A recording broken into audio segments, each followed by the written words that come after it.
Então, meus irmãos, primeiramente, boa noite. Agradeço mais uma vez aqui a oportunidade de estar aqui na casa, para a gente poder falar um pouquinho de Deus, de Jesus, e do nosso Espiritismo em geral. Antes de iniciar essa preleção, quero mais uma vez reforçar o pedido, né? Posso ser meio repetitivo, já tive a última vez aqui e falei a mesma coisa, mas sempre é bom reforçar nos dias de palestra, né? Quem puder chegar um pouquinho antes, sentar aqui, levar os pensamentos, se conectar com a espiritualidade, com Jesus, com Deus, porque sabemos que os nossos irmãos desencarnados já estão aqui presentes, seja aqui, seja no centro, numa igreja, em qualquer local, né? Como disse Jesus, né? Onde estiver mais um falando sobre mim, passando meus ensinamentos, eu estarei junto. Então é sempre muito importante chegar um pouquinho antes, se conectar com a espiritualidade, um dia muito corrido nosso, né?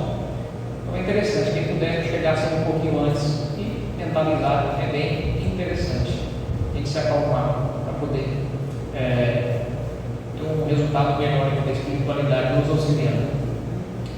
E agora para o tema da nossa palestra de hoje, né? Pais e filhos aqui, a missão sagrada.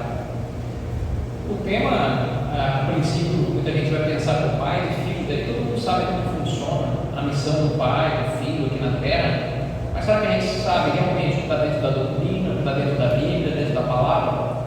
Será que executamos como deveríamos executar nossas tarefas ou as nossas responsabilidades?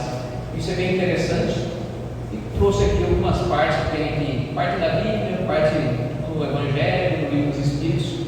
Podemos fazer algumas análises aqui que eu creio ser interessante para todos os pais, para nós pais também. Primeira coisa aqui, vou citar uma frase aqui que com certeza que ou já falamos ou já ouvimos, né? Quando dissemos lá, este é o meu filho. O pronome meu, né, dá aquele sentido de propriedade. É meu, é minha propriedade, está em minha posse. Mas, se a gente levar ao pé da letra a luz do Espiritismo, a gente sabe que essa posse aí nada mais é do que uma ilusão, né? Trouxe aqui o Salmo 127, versículo 3, lá da Bíblia, e temos a frase lá: eis que os filhos serão herança do Senhor. Então, o que vai significar a herança nesse contexto? No caso aqui, Deus, né, que é o dono, nos deixa de herança o filho, vai passar para nós, para a nossa posse. Mas, para quê? Para que valorizemos, que cuidemos dele e devolvemos ele da melhor forma possível.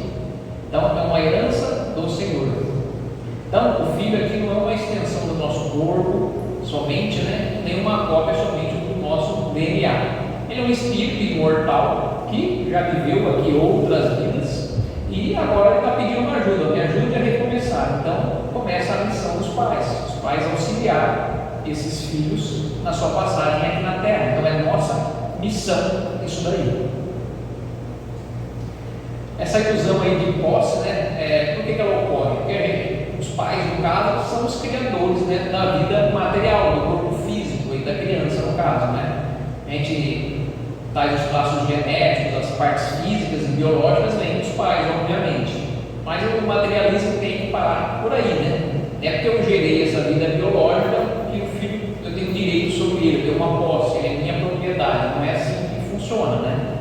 Então, os pais eles geram o quê? Eles geram um envoltório, ou seja, eles fornecem a matéria, o carro, vamos falar assim. Quem vai dirigir esse carro é o espírito.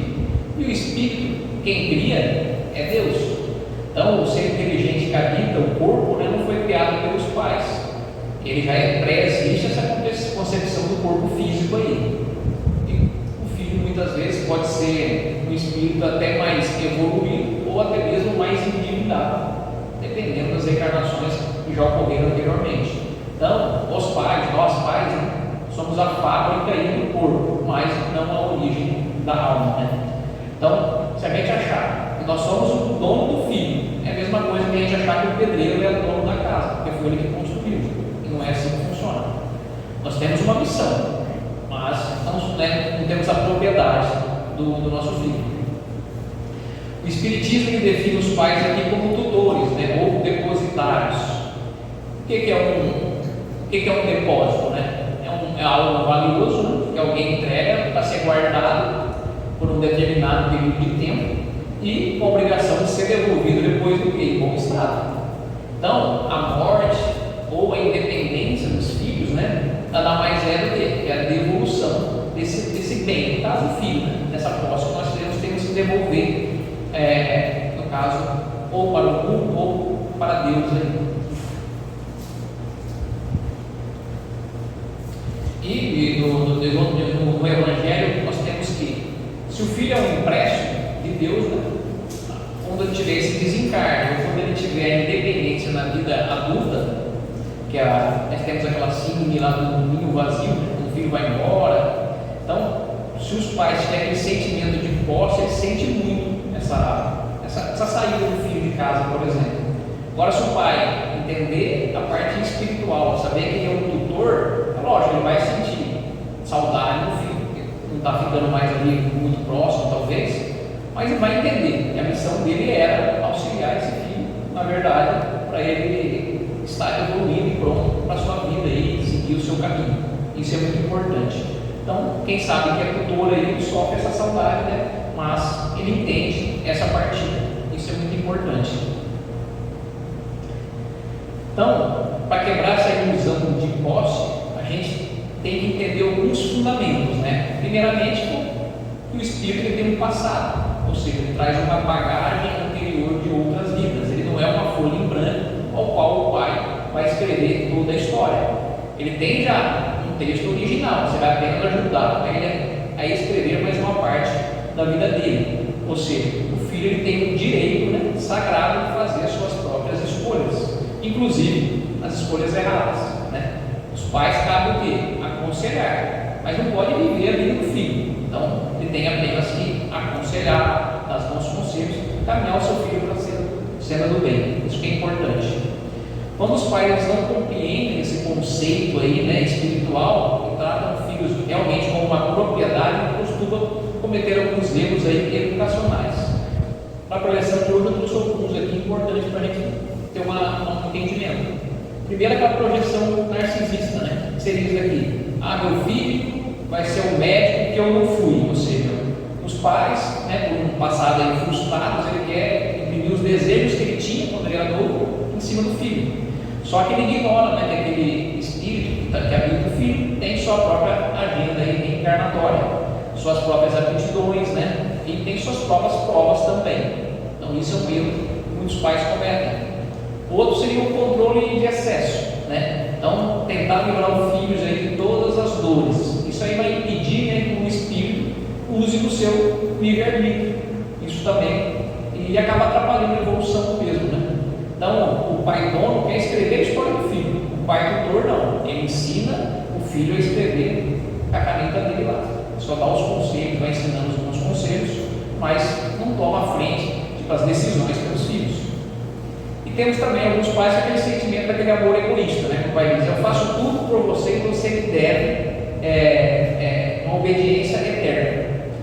Então, o Espiritismo ele ensina o quê? Que a gratidão do filho é uma conquista moral dos pais, que não é uma imposição, porque ele cuidou, ele deu comida, alimentou o filho. Não é assim que funciona. Moralmente, pelos ensinamentos que ele vai passar e principalmente pelas atitudes que ele vai tomar na passagem dele aqui, mostrando para os filhos, que ele vai conseguir esse respeito moral. Lá no Evangelho, no capítulo, segundo o Espiritismo, né, no capítulo 14, tem a frase lá: honrai a vosso pai e vossa mãe. Lá o Kardec explica, né, que os laços de sangue não criam necessariamente os laços do espírito. Ele diz que o corpo precede o corpo, mas o espírito não precede o espírito dos pais. Ou seja, é uma concepção que independe dele, né? Isso tem que ficar bem elucidado.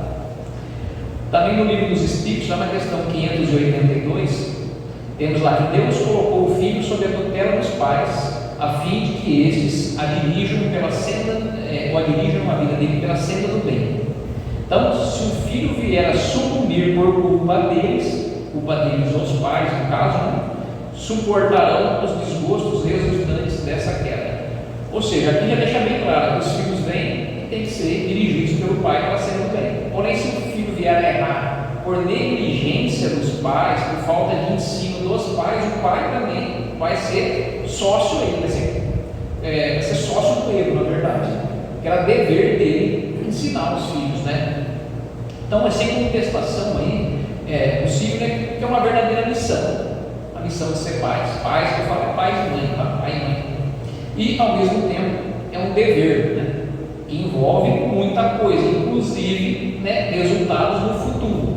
Então, se Deus colocou isso sob a tutela, né, dos pais, para que dirijam o filho para o caminho do bem, cabe a nós, pais, seguir da melhor forma possível, passando esses ensinamentos, para não ser, tipo, vamos falar assim, culpado lá na frente, por negligência dele, alguma atitude que o filho venha a tomar posteriormente. Para exemplificar isso daqui, eu trago um exemplo da Bíblia, né? Da tragédia de Eli. Lá no capítulo do livro de Samuel, tem a história de um sacerdote de Israel chamado Eli. Ele era um juiz, fazia 40 anos que ele era juiz lá em Israel, ele era muito respeitado, era um cara muito bom, uma pessoa muito boa, só que ele tinha um grande defeito, ele era um pai frouxo, vamos falar assim. O que acontecia? Ele tinha 2 filhos, Ofni e Finéias, né? E esses filhos dele roubavam as ofertas do templo. Eli, no caso, ele sabia que os filhos roubavam. A população sabia e reclamava para Eli sobre isso. E o que o pai fazia? Ele apenas falava para os filhos: não façam isso, meus filhos, não é bom que eu ouço de vocês, eu ouço de vós. Então, Eli falava, mas não educava. Ele falava, mas não agia. Então, ele não impunha consequências, ele permitiu que o mal crescesse dentro do seu teto, sob a sua vista, né? E a omissão dos pais aí é uma estufa onde vai crescer as ervas daninhas de outras vidas. Então, ele como pai, ele deveria ter feito algo, ele deveria ter intervido, ele estava vendo, era possível ele conter, o filho estava sob responsabilidade dele, né? E nesse capítulo de Samuel tem outra frase, né? Por que honrais os seus filhos mais do que a mim? Seria Deus estivesse no Velho Testamento falando: pô, você honrou os seus filhos e esqueceu de honrar a mim, que é o principal. Você sabia de tudo que estava acontecendo. Então, o Eli confundiu o quê? O amor com a permissividade.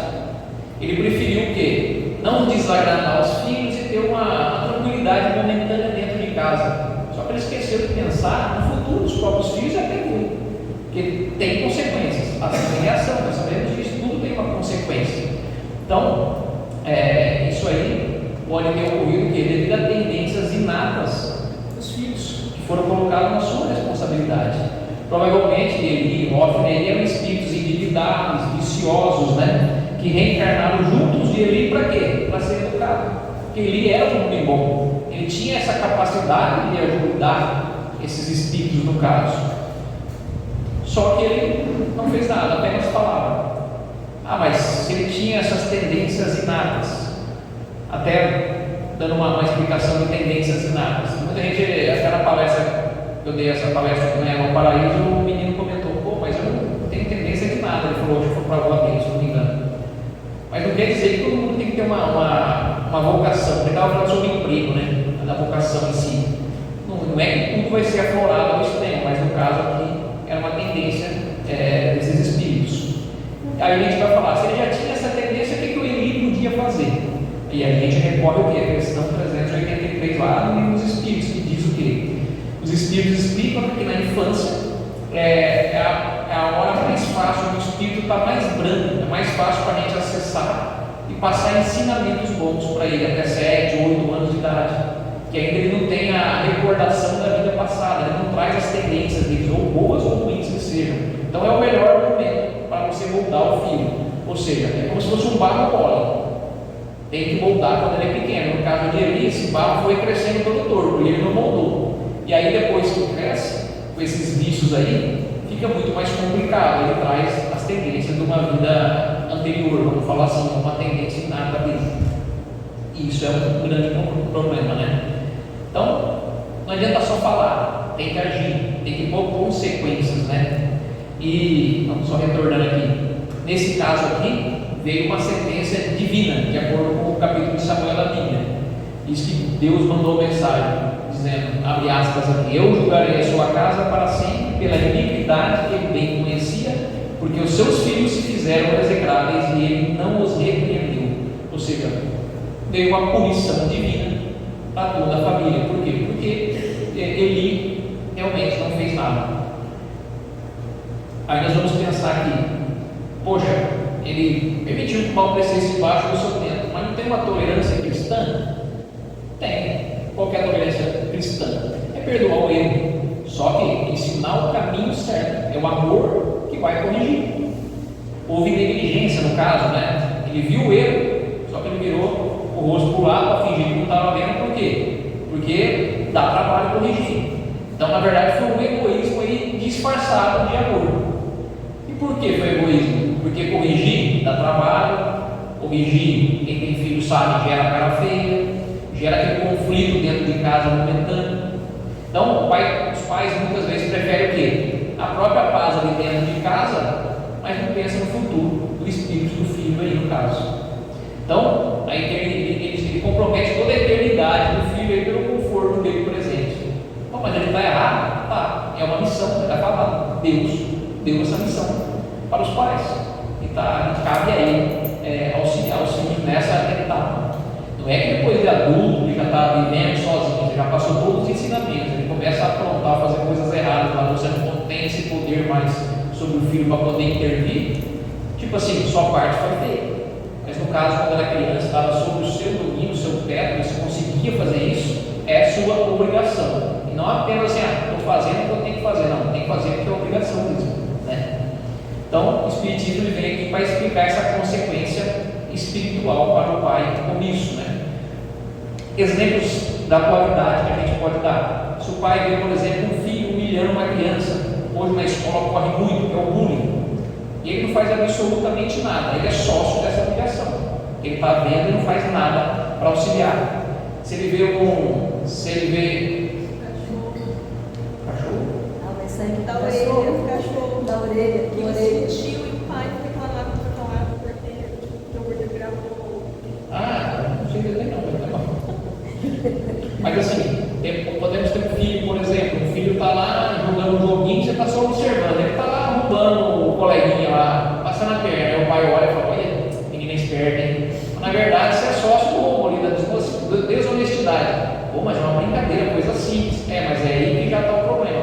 Nós temos que educar desde pequeno, porque os filhos que são educados desde pequeno, eles são moldados de uma maneira muito melhor, é muito mais fácil a compreensão e a aplicação depois. Então isso é importante. O Espiritismo ele não está pregando aqui a violência, né? Mas ele prega o que? A autoridade moral. Então a tragédia da omissão é criar os filhos então de pais órfãos de pais vivos, no caso, né? O pai está lá, mas como se não tivesse, porque não tem autoridade. Não é só pegar da comida, da roupa, não é só a parte material. Ele tem que ter o quê? Tem que passar os ensinamentos morais. É isso que é o mais importante. Então, para fazer um alerta bíblico aqui, com as lentes de Kardec, a gente pode dizer, ame o suficiente para dizer não, ame o suficiente para corrigir, pois quem não corrige o filho em casa, entrega o filho para ser corrigido na vida. E a vida, essa é cruel, ela corrige ele sem piedade. Então cabe a nós ensinarmos, para depois dormir o filho lá na frente e ter problema, vou falar assim, por falta de auxílio dos pais que poderia ter auxiliado a um tempo anterior. Então, se o Eli é um caso de erro, né? Seria um caso de acerto. E aí a gente traz Paulo lá no Novo Testamento, né? A gente escreve uma carta ao jovem Timóteo, que era um rapaz aí com caráter inabalável, e Paulo diz algo revelador. Abre aspas aqui aquela frase: pela recordação que guardo de tua fé sem fingimento, ao qual habitou primeiro em tua avó Lóide e em tua mãe Eunice. A gente tem que notar essa expressão, é fé sem fingimento.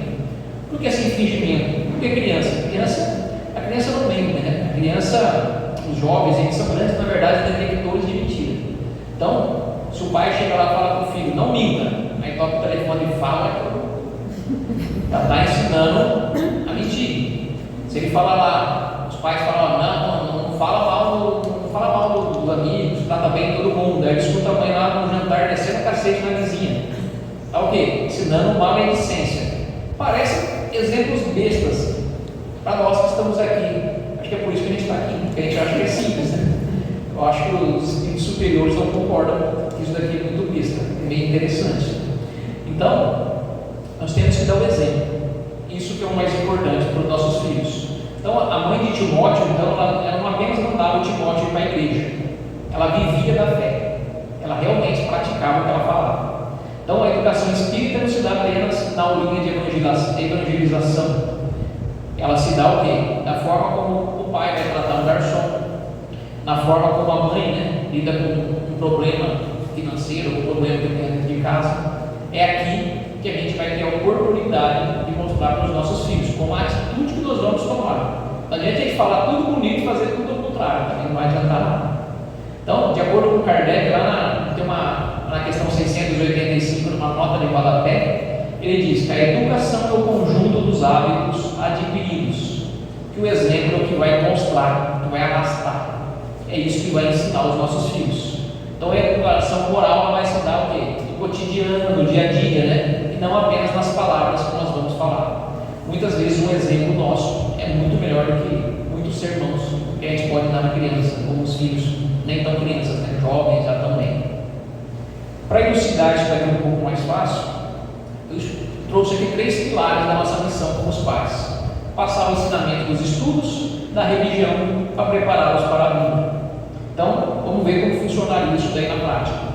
Primeiramente, a parte da educação. Aí vai ter tanto a parte intelectual quanto a parte moral. A parte intelectual nada mais é o quê? Que é acúmulo de conhecimento técnico, seja lá na matemática, na geografia, na computação, na robótica, né? São fundamentais para a nossa vida material, para a nossa passagem aqui na Terra, para nós desenvolvermos a nossa inteligência. Isso é educação intelectual. Já a moral, a gente tem que ensinar o quê? A formar o caráter das crianças, ensinar os valores, o controle das emoções também, ensinar ética, solidariedade, caridade. Isso faz parte da educação moral. Então, a escola vai ensinar a criança a contar, a escrever, e o pai tem que ensinar o quê? Os pais têm que ensinar que a criança conte a verdade quando for falar. A escola vai ensinar física, vai ensinar química, se ele quiser ele faz uma bomba lá. E a educação moral vai ensinar que você vai pegar essa bomba e vai tacar na casa do vizinho, por exemplo. Então, se a gente só investir na parte intelectual, corremos o risco de criar monstros aí muito instruídos, pessoas muito inteligentes prontas para fazer o mal. E aí, vamos dar alguns exemplos. Um hacker talentoso que comete crimes pela internet, isso é um problema. Os políticos muito cultos que nós temos hoje em dia nós temos políticos muito cultos, só que ele usa toda a inteligência dele para quê? Desviar a verba, para roubar. Quem acompanha os noticiários de tudo que acontece, principalmente aqui no Brasil, a gente vê o que acontece. Então, a obrigação dos pais, aí, de acordo com o Espiritismo, né, é observar essas tendências. Como podemos fazer isso? Se a gente vê que o filho nosso é muito inteligente, porém ele é muito arrogante, devemos ensinar o que para ele? Humildade. Isso é obrigação dos pais. Ter essas tendências e corrigi-los quanto a tempo. Se ele tem uma dificuldade de aprender, é difícil dele aprender, de desenvolver o intelecto, a gente tem que ensinar o quê? Perseverança. Você vai estudar, você vai conseguir. Temos que forçar isso daí, porque a gente sabe que não adianta só a parte moral também, a parte intelectual é cobrada. Nós seremos espíritos felizes e perfeitos, saberemos de tudo depois de muito tempo, como fomos evoluídos aí. Então, quanto mais ele conhecer, mais rápido vai ficar essa transição. Menos vezes vai precisar reencarnar aqui, vamos dizer assim. Então, muitos pais aí acham que dar o melhor para o filho é pagar a escola mais cara. O Espiritismo ele valoriza muito a ciência, né? A gente deve incentivar sempre nossos filhos ao estudo, mas temos que tomar cuidado, como se tem anteriormente, né? Se a gente criar esse intelecto, mas sem nenhuma moral, a gente vai criar um gênio do mal. E a obrigação dos pais aí, então, é observar essas tendências, ensinar essa humildade, perseverança e a ética aí, para que isso não aconteça. Nós temos aqui uma definição de Kardec, também lá nessa questão 685 do Livro dos Espíritos, para muitos estudiosos aí, que é uma das maiores definições pedagógicas aí da história, uma das mais brilhantes. Então, vou abrir aspas aqui e ler exatamente como está lá. Há um elemento que não se costuma fazer pesar na balança e sem o qual a ciência econômica não passa de teoria, que é a educação. Não a educação intelectual, mas a educação moral. A educação é a arte de formar os caracteres, a que cria os hábitos, porque a educação é o conjunto dos hábitos adquiridos. Ele reforçando, então, que os filhos eles vão aprender com o quê? Com os nossos ensinamentos e a nossa demonstração, não somente com o que a gente fala. Então, nós pais, aqui temos que ter uma consciência para ficar um pouco mais fácil esse processo. Primeiro, respeitar as aptidões dos filhos. Ele está passando por uma reencarnação. Isso muitas vezes é libertador para o filho e é consolador para o pai. O pai quer que o filho seja uma coisa, mas ele não tem aquela tendência. Então, o pai saber respeitar isso é importante. E muitas vezes é libertador, porque deixa o filho tomar as decisões ao qual ele acredita que ele quer ser, que ele tem essa tendência. Então, como nós falamos do espírito de uma folha em branco, ele já traz essas tendências de outras vidas. Por exemplo, o filho pode ter sido, no passado, aí, numa outra encarnação, um grande músico, e tem uma tendência, por exemplo, para as artes. É uma tendência dele. O filho pode ter sido em outra vida aí, um engenheiro, um matemático, ou seja, tem muita facilidade com os números. Então você vai deixar isso no caminho dessa área, se é assim que ele deseja. Né? A gente sempre vai ter a missão, nós pais, de orientar, mas o caminho cabe a ele. Nós temos que tomar cuidado, né, com a vaidade dos pais. Muitos pais projetam nos filhos aí alguns desejos, né? Meu filho vai ser médico porque dá dinheiro, porque ele vai ter status. O Espiritismo vai reforçar um alerta nisso aí. Vai falar que o filho, né, seguir uma carreira que contradiz as suas aptidões naturais, trazidas já do Espírito, é um ato de violência que pode gerar frustração, depressão e até a falência moral do mesmo. Então, o sucesso aqui na vida espírita não é o filho vir e ter um melhor diploma, vencer aqui na vida material, se tornou um grande advogado, e se deu muito bem na Terra, mas ele tinha lá um acordo lá no processo pré-reencarnatório dele, que ele tinha uma missão, e não era essa daí.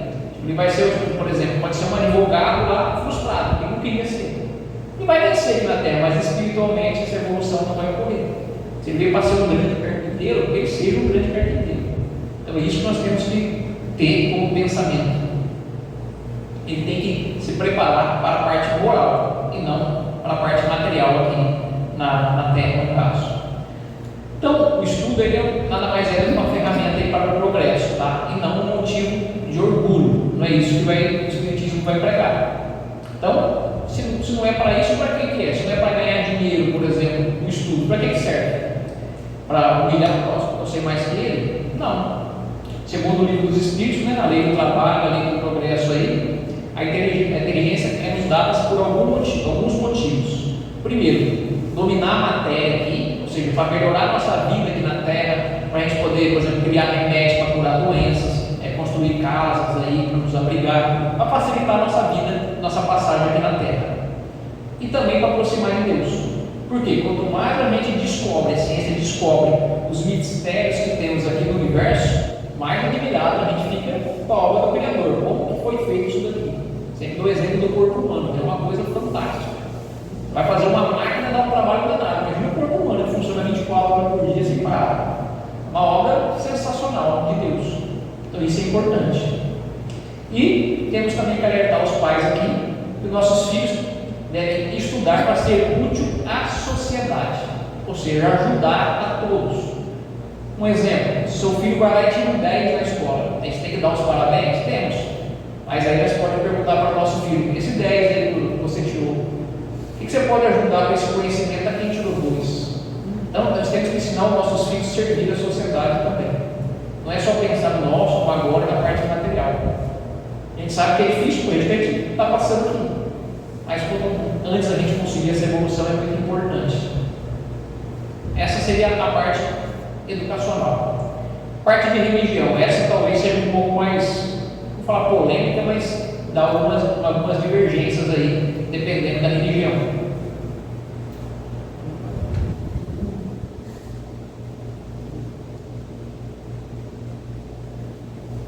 Primeiramente, né, nós devemos aqui partir de um ponto de partida, que a gente fala assim, desconstruir um mito, né, aquele mito de, eu deixo o meu filho escolher quando ele crescer a religião, se ele vai seguir uma religião ou não. Porque muitos dizem assim, se eu ensinar quando ele é pequeno, eu estou fazendo uma lavagem cerebral para a criança, isso não está certo, então eu vou deixar ele, né?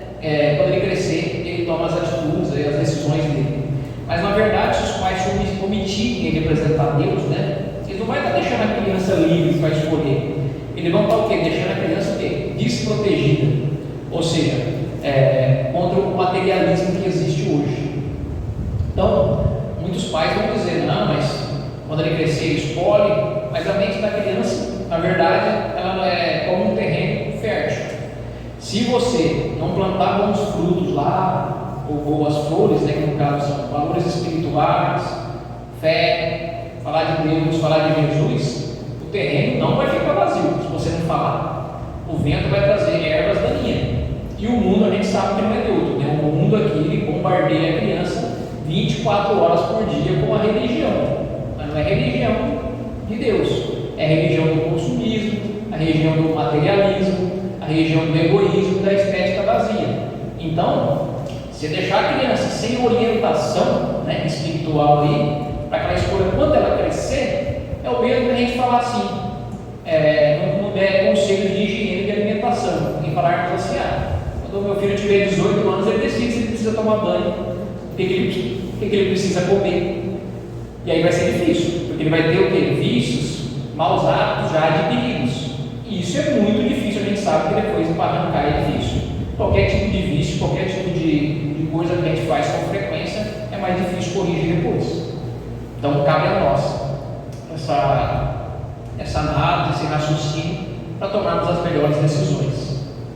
E por que a gente deve então ensinar agora? Quando o filho é pequeno, não posso esperar ele ficar adulto, aí eu ensino para ele, ele vai aprender? Aí a gente recorre de novo a questão 383 do Livro dos Espíritos. Por quê? Porque a encarnação tem aquela fase de esquecimento nos primeiros anos de vida. É onde o espírito está mais brando, mais acessível, fica muito mais fácil. Então, e a criança ela é crente por natureza, né? A criança tem aquela facilidade natural de entender o amigo imaginário, entender o invisível. Ela é boa, ela é pura bondade. A parte do cinismo, do ateísmo já é construção do adulto lá que já está decepcionado. Ensinar o espiritismo, então, o cristianismo aí, né, na infância, é vacinar a alma contra um desespero lá no futuro. Por quê? Quando o adolescente perdeu uma namorada aí, perdeu um amor, né, ele vai saber que a vida continua. Quando ele vê uma injustiça acontecendo, ele vai lembrar que existe a lei de causa e efeito. E quando Deus me livre de pensar em um suicídio, ele vai saber que a morte não vai resolver nada, que vai até piorar, agravar a situação dele. Aí alguns vão dizer, eu não acredito em reencarnação, eu acredito em céu e inferno. Beleza, então você vem e faz sua melhor passagem para você ir para o céu. Se suicidar, eu acho que não vai dar certo. Quem acredita em reencarnação sabe que vai ter um pós depois, então faça bem feito também. Então, de qualquer hipótese, vai ter que fazer bem feito.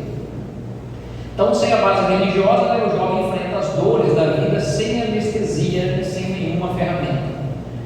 O que devemos ensinar? O Espiritismo ele não vai pregar nenhum ritual, nenhum dogma, vai pregar medo do inferno. Ele vai ensinar o que? O ensino religioso espírita ele é baseado numa fé raciocinada. Ou seja, Deus não é aquele juiz bravo, né? A gente tem que ensinar que Deus é Pai, é amor, é inteligência suprema. Então, tirar aquela imagem lá do velho barbudo que só sabe castigar. Temos que ensinar Jesus aí como modelo, né? Como guia. Então, não apenas como alguém que morreu na cruz por nós lá, mas ensinar Jesus como guia. O que Jesus faria nesta situação? É isso que devemos se perguntar quando formos ajudar os nossos filhos aí. Temos que passar também sobre a imortalidade da vida, né? Ensinar que a vovó que faleceu lá, que desencarnou, que não acabou, que tem continuidade, que ela apenas mudou de casa. Isso aí é muito importante porque traz um conforto aí e elimina aquele medo da morte. Tem muita gente que morre de medo de perder um ente querido, um pai, uma mãe. Lógico, ninguém quer perder, tem um parente, mas sabe que uma hora vai acontecer. Só que ele tem que se preparar porque ele vai saber que esse reencontro vai acontecer depois. O que é 50, 100 anos aqui, perto da eternidade, né? Milhões de anos teremos nossos espíritos. E vai saber quantos milhões já não temos, né? Temos, né? Então, isso é muito importante. E a responsabilidade, né? sabemos que ensinar que tudo que fazemos volta para nós. Isso vai criar uma ética moral imensa aos nossos filhos, né? Ele vai ser mais importante do que qualquer tipo de medo que ele possa ter. Ele vai ficar muito mais preocupado para estar evoluindo moralmente do medo de qualquer polícia, por exemplo. Isso é importante. E como que fazemos isso aqui no caso do Espiritismo? Uma alternativa, uma ferramenta. O Evangelho do Lar. Não sei se todos aqui fazem, né? Mas para quem não sabe como funciona, o Evangelho do Lar, a gente tira um dia da semana, pré-agendado, naquele horário, nós sentamos com a nossa família, fazemos uma prece, lemos um pedaço do Evangelho, podemos introduzir mais uma outra literatura no meio, discutimos ali com os nossos familiares. Como nós acertamos isso com os espíritos, né? Eles vão estar presentes na nossa casa, vão estar nos auxiliando, vamos fazer a higienização aqui no nosso lar, vão trazer bons espíritos. E o melhor, né? Vamos ser um exemplo, né? Porque quando a criança ela vê o pai e a mãe orando, né? E respeitando Deus, isso vai valer, como eu falei, vai valer muito mais que 1000 sermões aí. Então, a evangelização aí do centro espírita, ela é fundamental também, pois a criança vai conviver com outras crianças que têm os mesmos tipos de valores. Não somos centro espírita, tá, pessoal? Talvez pode ter alguém que não seja espírita, está aqui hoje. Dentro das igrejas também é a mesma coisa. Mas temos que encarar que a casa espírita, esses ensinos dentro da igreja, dentro do centro, é apenas um ponto de apoio, né? A verdadeira religião a gente vai ensinar lá na mesa de jantar, no respeito do cortejo com as pessoas em geral, né? Na honestidade, quando a gente recebe um dom errado, vai lá e devolve, dando exemplo para o filho, não é meu, não me pertence, eu vou devolver, né? Então, o centro espírita ele vai instruir, mas a família que vai educar e principalmente vai exemplificar para ele. Isso é importante. Para finalizarmos esses conceitos, vamos falar um pouco da vida, né? Hoje em dia a gente vive uma geração dos pais aí, famoso limpa-neve. Ele vai na frente e vai tirando todos os obstáculos do filho para o filho não sofrer. Isso cria pessoas e espíritos fracos. Lembrando que a gente está num planeta de provas e expiações, ou seja, o seu filho ele vai sofrer, ele vai perder o emprego, ele vai ter desilusão amorosa aí, ele vai ficar doente, faz parte do processo. A sua obrigação é colocar ele dentro de uma bolha, né? Mas dar ele uma armadura moral para resistir a isso, ensinando que o valor do trabalho honesto, a honra, a capacidade de ouvir o não, mas levantar a cabeça e continuar. E em Provérbios nós temos uma frase lá que diz: a vara e a repreensão dão sabedoria. Vamos esquecer um pouco da vara, porque pode a gente pensar que é alguma coisa agressiva. Vamos trazer para os dias de hoje, né? O limite da frustração pedagógica formam adultos fortes. Isso que é muito importante para a nossa vida. Partindo para a parte final aqui, pessoal. Então, como a gente falou, por que é tão séria essa missão então? Porque, no fim das contas, deveremos prestar contas a Deus do filho que foi passado para nós educarmos, né? Então, a morte não existe. A família é um projeto que continua além do desencarne aqui na Terra. E o Espiritismo vai nos ensinar o quê? Lá na questão 582 temos a frase que Deus pedirá contas a cada pai e cada mãe, dizendo: o que fizestes do filho que te confiei. E aí, para exemplificar isso daqui de uma maneira mais fácil, eu trago aqui 2 cenários. Imagine nós lá desencarnados recebendo o nosso espírito do nosso filho. Aí chega o filho e fala: pai, mãe, vocês me deram tudo que o dinheiro comprava, mas me deixaram pobre de alma. Eu me perdi nas drogas ou no crime, porque nunca ouviu não. Vocês falharam comigo. Imagine que dureza a gente esperar o filho e escutar isso daí, porque nós erramos. Mas podemos ter um outro cenário: o filho chegando, encontrando lá no mundo espiritual e dizendo: obrigado, vocês foram chatos às vezes, foram duros, não me deram o celular da moda, me fizeram acordar cedo para estudar, mas graças a isso eu me tornei aqui um homem de bem. A luz que eu tenho hoje, eu acendi na chama de vocês. Essa é a verdadeira herança que nós podemos deixar. Isso seria maravilhoso, né? Então, para encerrar, que não sejamos aí como Eli, omissos aí pelo medo de desagradar, mas que sejamos como Eunice, como Lloyd, né? Transmitindo essa fé viva, né? que olhemos para os nossos filhos hoje, não importa a idade que eles tenham, né? E vejamos neles a nossa chance de melhorar o mundo, né? Um coração de cada vez, educado a trabalho, amar cansa, mas a única obra que levamos para a eternidade é esse ensinamento que nós podemos passar para os nossos filhos. Então, que o nosso reencontro no mundo espiritual seja um reencontro aí de gratidão, assim como nós, quando encontrarmos Jesus, também seremos gratos. Obrigado.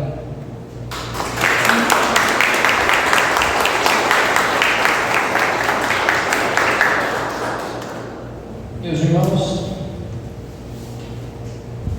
vamos fechar os nossos olhos, reclinar as nossas cabeças, mentalizar a figura do Mestre Jesus, agradecendo mais uma vez a espiritualidade, ao Mestre, principalmente a Deus, por essa oportunidade de estarmos aqui aprendendo um pouco mais. Estamos tendo essa oportunidade, muitos não têm, a gente tem, e isso faz parte da nossa melhoria, da nossa evolução moral aqui na Terra. Agradecemos, Senhor, por tudo que o Senhor tem passado para nós, pela nossa saúde, pelo nosso alimento e por tudo que o Senhor tem nos dado aqui na Terra. Agradecemos, Pai, por tudo mesmo, até as provas que temos na nossa vida terrestre. Tudo isso faz parte de um processo que possamos fazer da melhor forma possível. Senhor, possa abençoar os nossos amigos passistas que estarão aqui logo mais fazendo paz para nós, transmitindo aqui vibrações positivas e fluidos espirituais por meio dos nossos irmãos desencarnados, para que possamos melhorar os nossos fluidos para seguir a nossa semana nesse caminho. Agradecemos mais uma vez, meu Pai, pedimos a permissão para encerrar essa noite, essa palestra.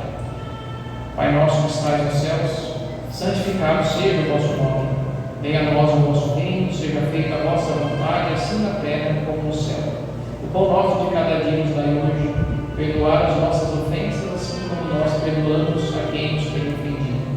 E não nos deixe, Senhor, cairmos em tentação, mas livrai-nos de todo mal, que é Deus o poder, o reino e a glória para todos sempre.